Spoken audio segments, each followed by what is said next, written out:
Hi, and welcome to the Skincarma Pod. I'm Carmine, the creator and voice of the Skincarma blog. With more than 25 years in beauty as a brand builder, copywriter, and skincare junkie, I'm putting my product wisdom and expertise to work, demystifying skincare. Today on the Skincarma Pod, I'm excited to welcome Divya Gugnani, one of the most entrepreneurial, imaginative, and ingenious women in beauty today. I met Divya several years ago when she was leading her breakout beauty brand, Wonder Beauty. From the moment we met, I was struck by her stamina, her ingenuity, and her business acumen. She's a true trailblazer in the beauty space. With a BS from Cornell University and an MBA from Harvard Business School, Divya has founded 5 companies, most notably Wonder Beauty 10 years ago. With her co founder, renowned model Lindsay Ellingson, Wonder Beauty was created around the concept of effortless beauty essentials to keep its target consumer, time starved moms and hustling professionals, gorgeous on the go. I've spoken to founders from all corners of beauty, and I have some insights into what it takes to run a successful beauty business, especially in a hyper competitive marketplace. Many of them describe themselves as accidental founders, never imagining they'd launch a beauty brand.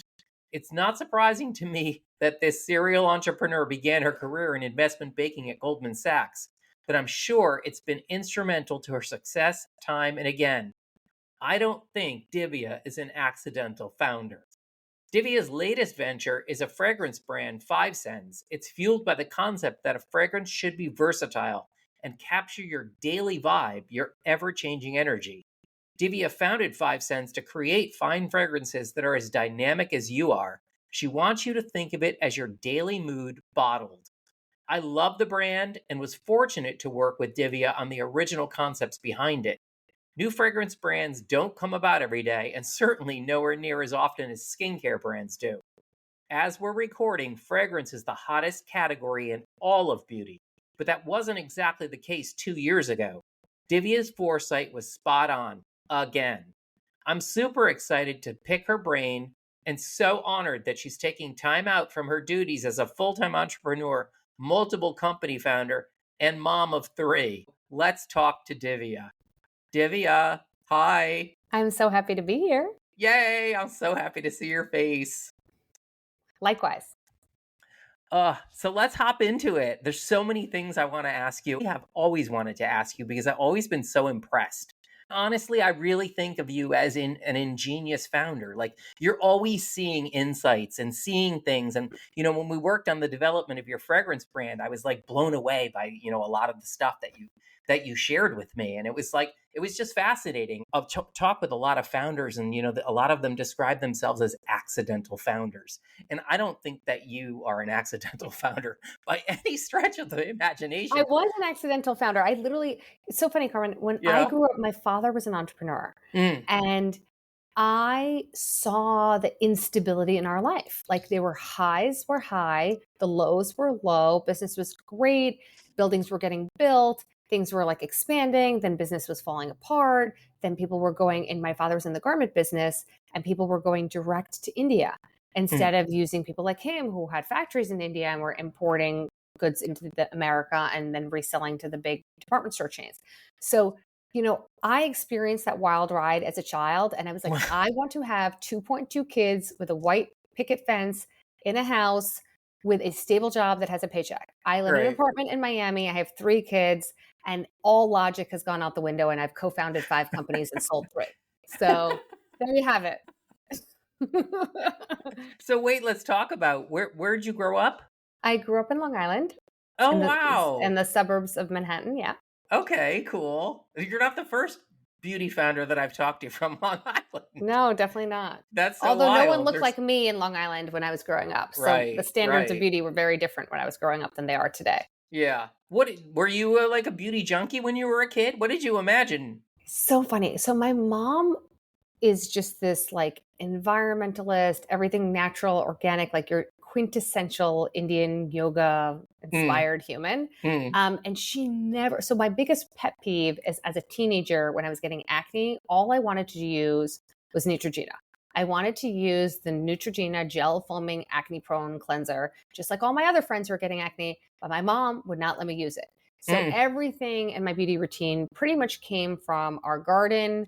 It came from our kitchen. It came from the refrigerator. It came from the pantry. Like, she just didn't believe in ingesting hormone disrupting toxic chemicals at, herself and also for her children. So I was never allowed to use anything. So I went wild when I went to college. I was like, I'm going to buy everything I possibly can. By the way, I'm going to get a job and spend all my money on beauty products. And so I loved it. I got really into skincare and makeup, mostly in college. Used to do my makeup for sorority formals. I used to do makeup for my friends. So I really just loved it.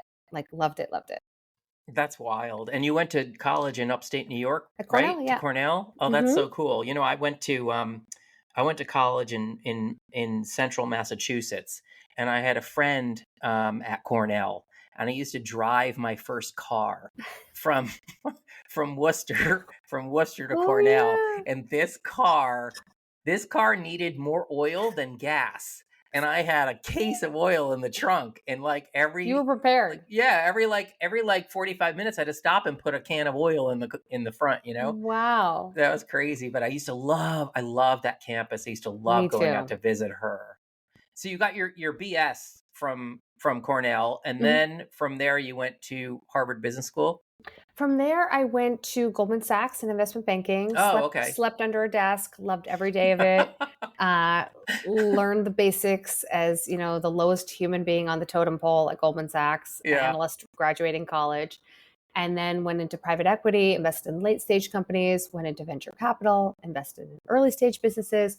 Along that 4-year trajectory, I went to culinary school nights and weekends while I was working full time. Culinary school? I love food. I'm super passionate about cooking. My love language is cooking for my family. Wow. And I then went to Harvard Business School, where I entered a food competition, did not place year one, was devastated. And then the second year placed number one.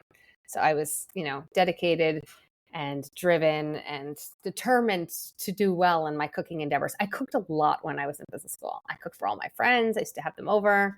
I just, I really enjoyed it. That's so wild. I love that. You see, this is why I love doing these podcasts, because nobody knows that about you. 100%. It's just right? You need, if you're a finance math person, you need to have a creative outlet, and my creative outlet is cooking. So. Yeah. I talked to, do you know Indy Lee, the brand Indy? And do you know Indy herself? I have not met her, but I know of her. Yeah. I had her on the podcast last week, and actually, coincidentally, she's also from Long Island. No way. And she was a CPA and the head of finance for HBO. And it's she's like, how did I get into this? It was so contrary to what she was trained to do and what she was doing.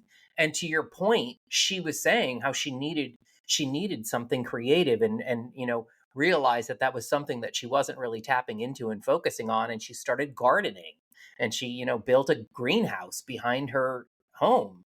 And that's how, this clean beauty brand got started. So it's so fascinating to me beautiful. How your journey, moves and how you find these nuggets. I mean, I will tell you something. I cannot keep a plant alive. I have tried many times. The green thumb that my mother has is clearly not genetic. Right. It's not easy. It's not easy. The watering thing is, it is it's a whole separate beast. Yeah, it is. It's crazy. And they all want different levels of water at different times. Yep. Oh my God. They're like beyond children. My pay grade. Yeah, totally. Right.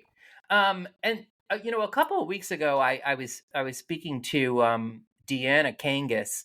She's a beauty industry veteran. She's the former co-president of Way Hair Care. And she talked a lot about mentorship and how mentorship guided her journey. Do you have that experience as well? It's fascinating. I feel like so many entrepreneurs are constantly chasing people who are more successful than them and are trying to learn from their experience, their, mistakes, their success. And I have found that peer mentorship is the most underrated and most powerful part of building a business.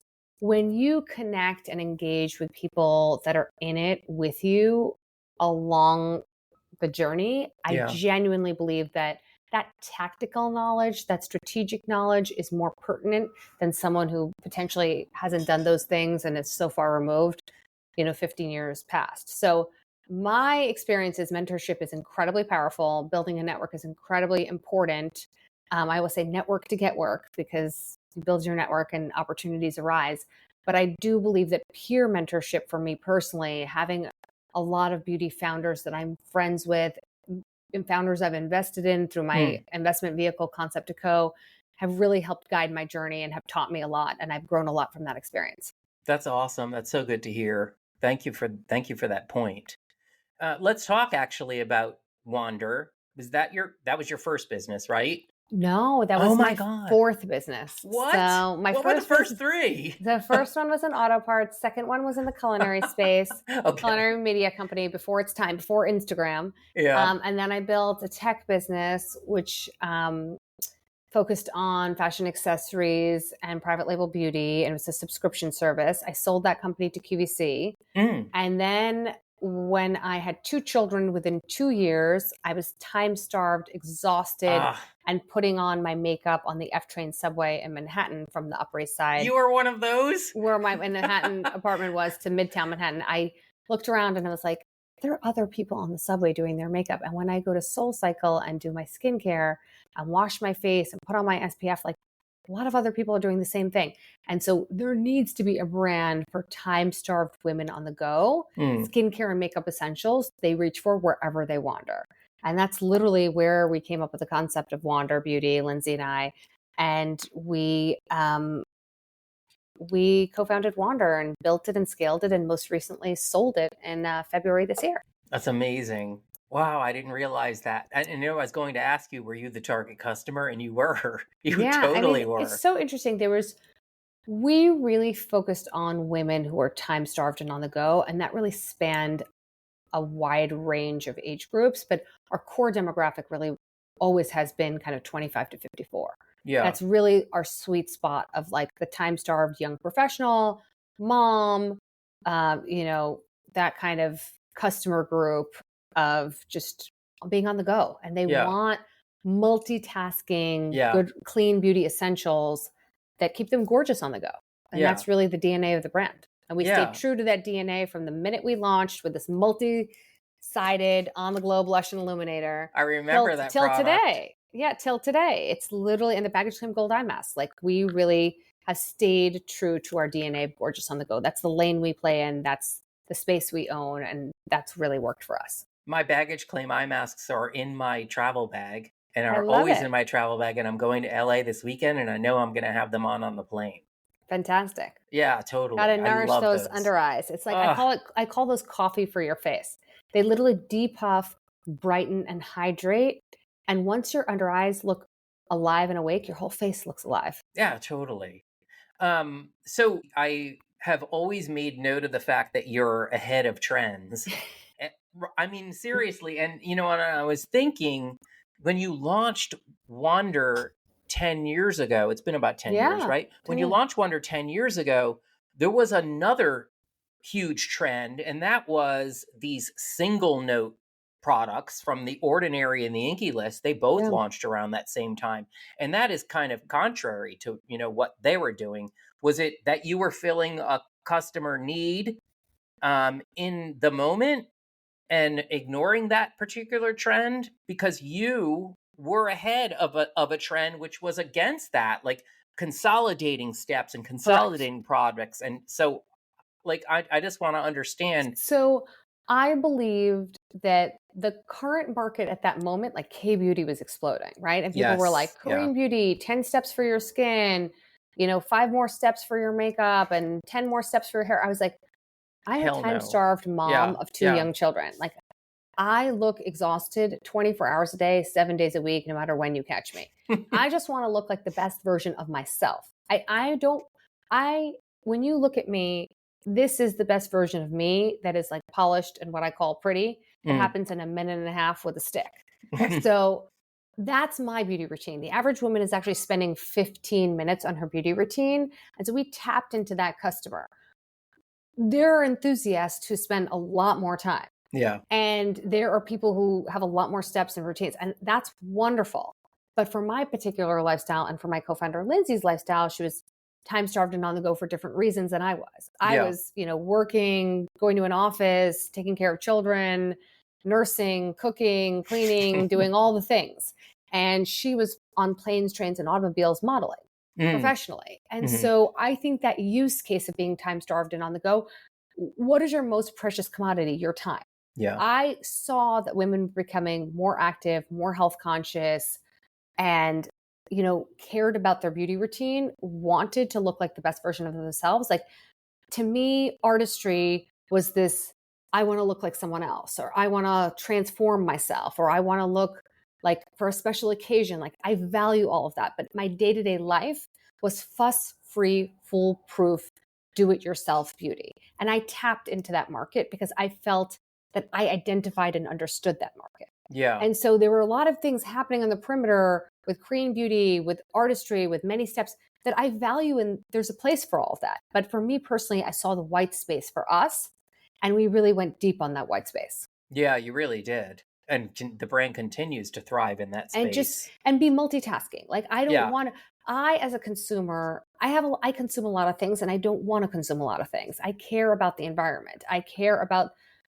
people and my community and the imprint that I'm leaving. And so we, from day one, were like, we're going to be free of hormone disrupting and toxic chemicals. We know that women in that target group are, having fertility conversations and thinking about their options. We don't want, ingesting chemicals from our products to be wrench in their journey. And so I'd gone through that myself. I'd become educated about these things. And so we created our own standards, our own ability to really carve out a space for us in the beauty area that was really focused on these women, the ones that were time starved and on the go, and also wanted multitaskers. They don't want one trick wonders. They don't want one product that you're going to get sold to in a beauty environment. It's going to come home and collect dust in your bathroom.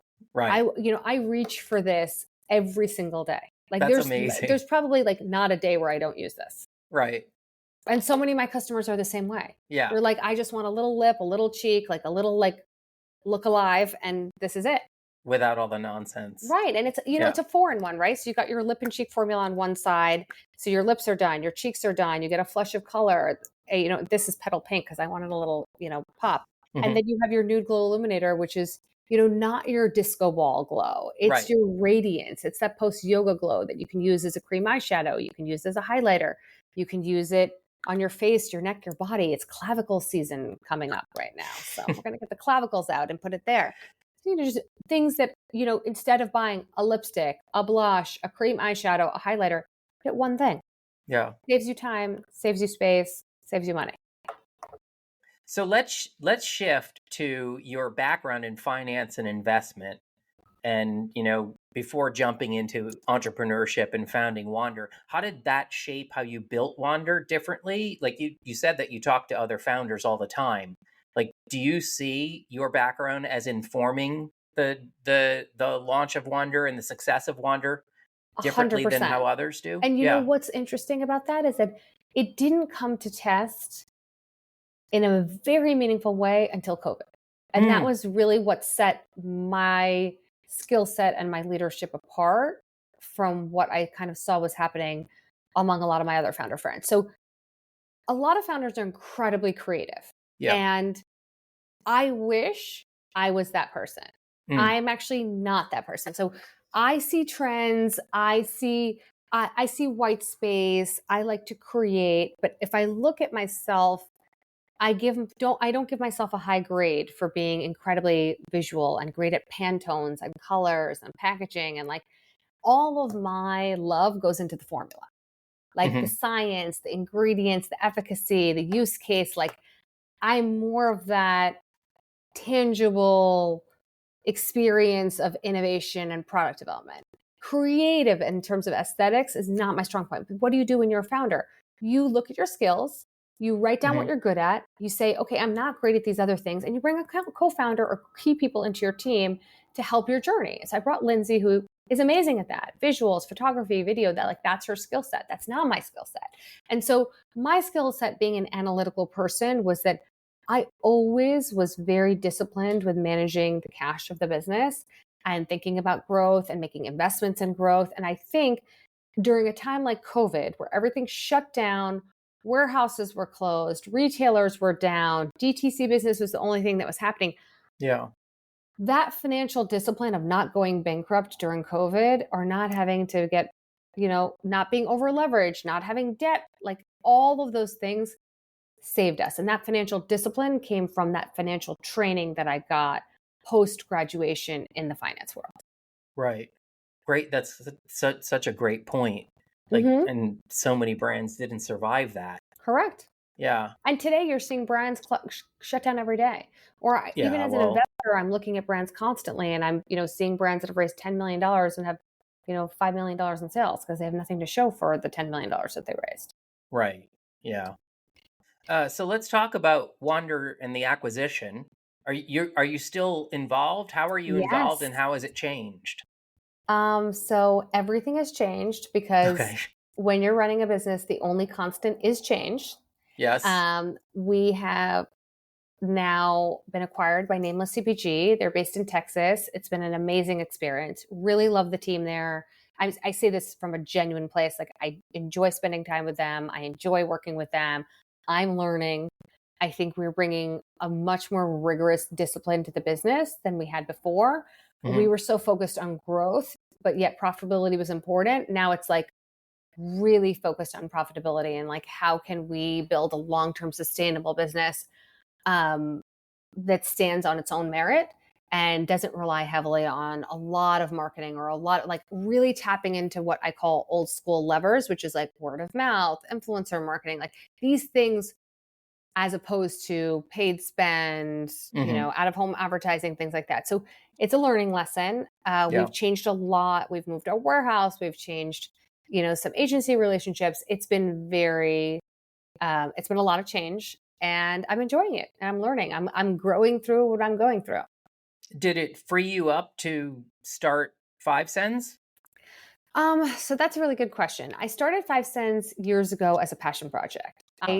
I had done this really like out of a place of love and passion. So you know my story. Grew up Indian in a very homogenous community. As a very young girl, was teased constantly. Like, girls are mean. When I was growing up, like, the world looks different today than it did when I was a young 9 and 10-year-old girl. Yeah. I was getting teased like, you smell. No, actually, you don't smell. Your clothes smell because they cook curry in your house. Like, I will never forget that.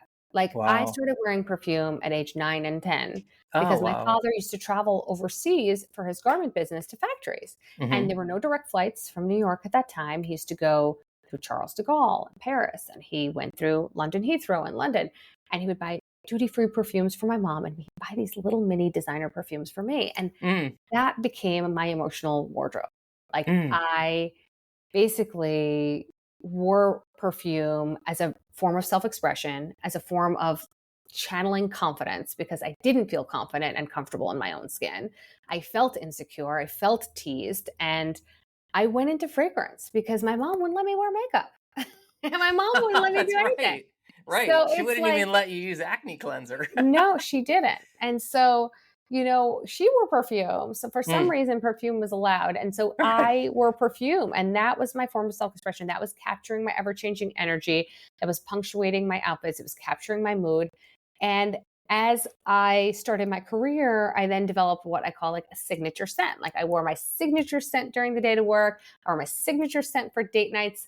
And then I realized that, like, I don't need to be bound to 2 perfumes a day and a night.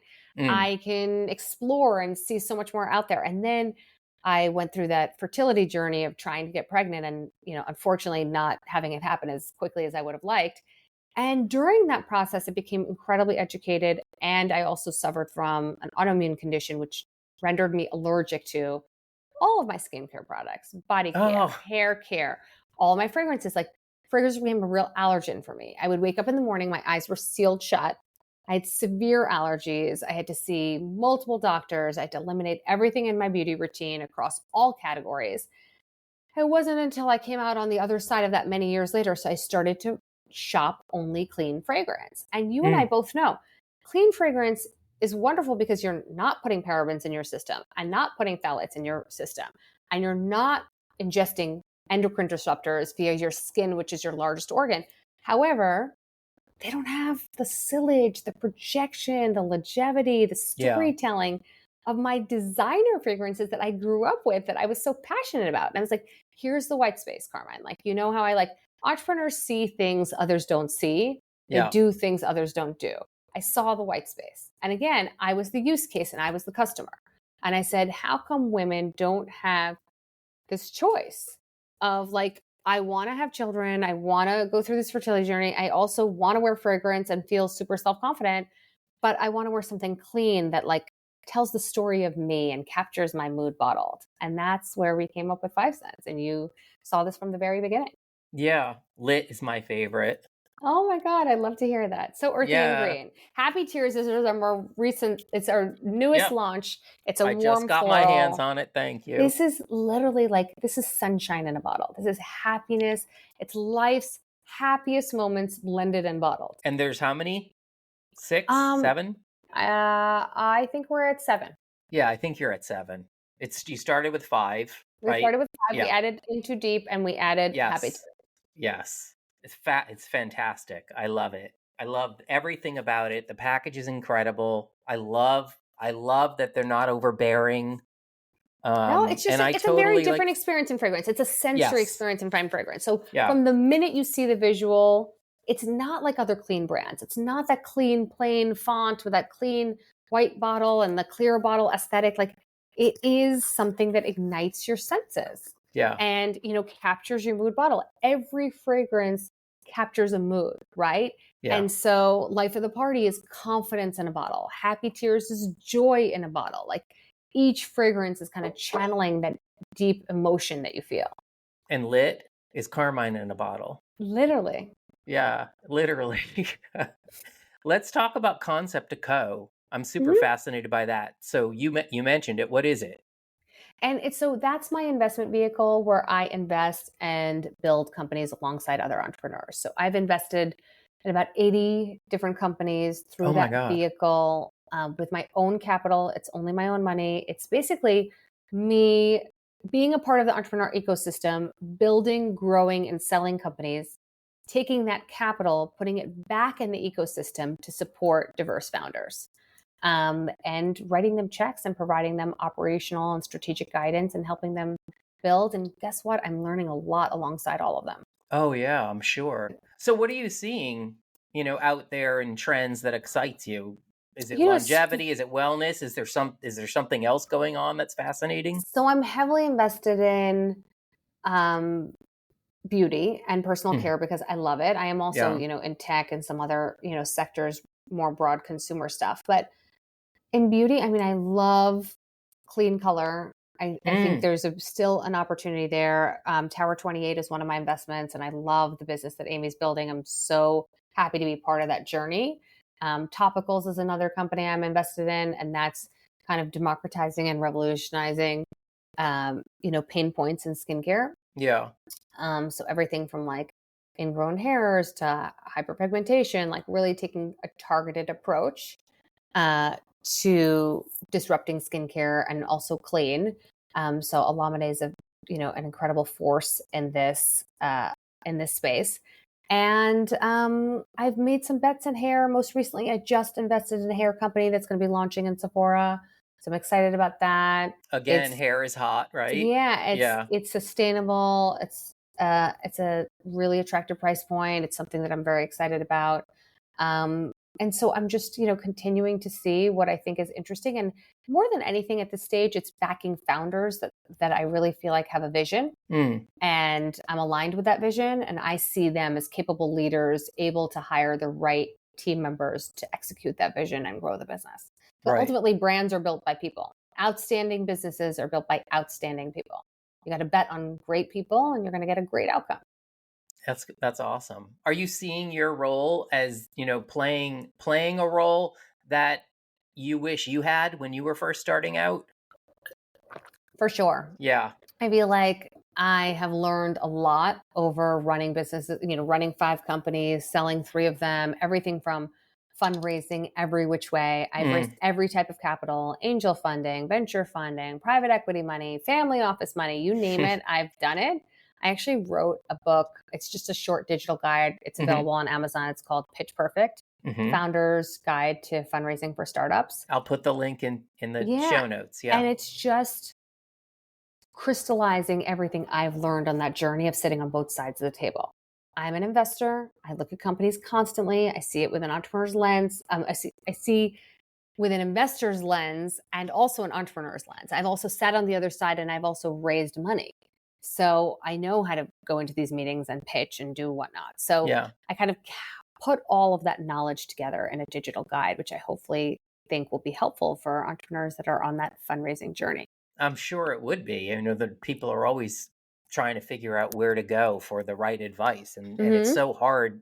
It's so hard to know what to listen to in, all of that. So I mean, you're so accomplished. Like, given everything you've done, is there something that you haven't done yet that you think could be next for you, or are you just living it? I know you're a new mom again. I am. You know what's so funny? I live in the moment. Yes. This is something I learned the hard way. When I was a young, early entrepreneur, I kept being like, I just want to get to 1 million. I just want to get to 10 million. I just want to get to this fundraise. I just want to get to this Series A. I no longer think like that. Yeah. I am enjoying this phase of wonder, of growing and building with a partner, because I haven't had a majority owner ever in the trajectory of that business. And I'm learning from that journey. I am loving what the team at 5 Cents is doing with the brand and the business. And I'm providing my founder passion to this formula. I create the fragrances. I really blend and bottle them. And then I have an incredible team that's kind of executing the day-to-day because I have a day job. And I really love it. And I just love product development. I love making makeup. I love making skincare. I love making fragrance. Like, I'm a product junkie. I stay up at 11 o'clock at night testing and trying formulas. Like, I genuinely enjoy it. So what's next for me is more of this. It's building the businesses, growing them, spending some time with 5 Cents in the years to come. I'm excited about that. That was my hunch. I got that from you completely. You live in the moment. It's incredible. Divya, thank you. Let's end on that note. That was, it was just perfect. Let's sum it up right there. I really appreciate you taking the time. You're most welcome. I hope you enjoyed it. I thought it was such a good conversation. Yeah, absolutely. All right. Good Ciao. stuff. You bet. Bye. I knew that was going to be an insightful conversation. Incredible. She's such an accomplished business person, and and her insights from different worlds and different experiences really ladder up to her success. And I love too that she's like a product junkie. Like, it's everything. So I hope you enjoyed that, and I'll drop links to everything we discussed, to the products, and to her book in the show notes. Thank you for listening to the Skincarma Pod. Find more insights, real talk, and reviews of my favorite skincare products on the Skincarma blog at skincarma.com. And if you're listening on Apple Podcasts or Spotify, please rate and review this episode. It helps me to reach more listeners. Ciao.